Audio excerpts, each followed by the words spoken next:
So Elizabeth, you're talking about how we all need community, and I think so many times we tell people they need to get involved in a church if they move somewhere, and I think sometimes people think of that. Well, that means I need to go to church service on Sunday, but that's really not all that it means.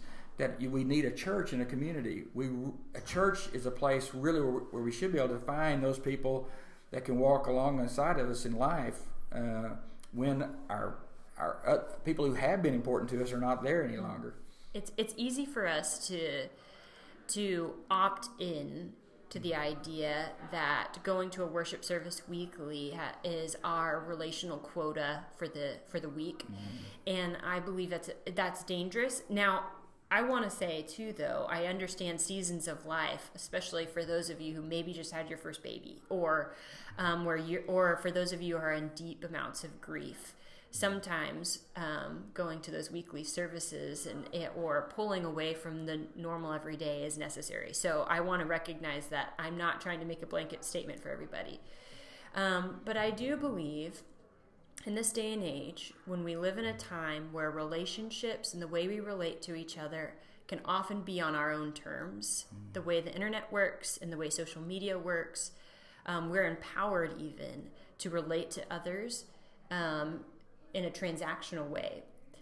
What does that mean, a transactional way? Where I can say what I want to say, and it should have no intrinsic impact necessarily, or I don't care about the intrinsic impact it's going to have on you. And then that the return, the return response, I can choose to ignore.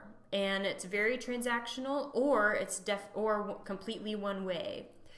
And so I think that that community is an answer to that. And I think the church should be leading the way in that. And in many communities, it's not necessarily doing that.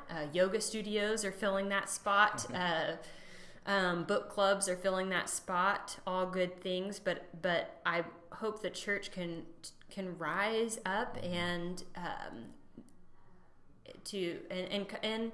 step up to a place where for the church itself as well, that worship service on a Sunday morning is not the pinnacle moment for a church community, but that church communities are finding each other in everyday rhythms of their life, and that Sunday is a celebration of the relationships that have been built and sustained throughout the week, and that's what I'm looking for, and so I know that and have many friends where that's the type of community they're looking for as well.